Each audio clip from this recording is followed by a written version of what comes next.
Good morning po mga kalingkod. Ngayon po ay tatalakayin po natin yung last video natin about po sa mga talinghaga about sa binhi.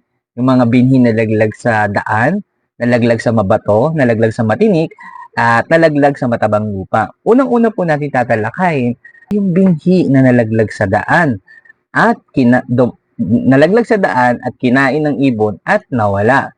Ito po yung mga tao na nakikinig ng salita ng Diyos na talaga namang gustong-gusto nila malaman yung salita ng Diyos. Pero marami silang tanong or marami silang pag-aalala sa buhay kaya hindi nila maunawaan or hindi talaga sila makafocus dahil marami silang alalahanin sa kanilang bahay or marami silang iniisip.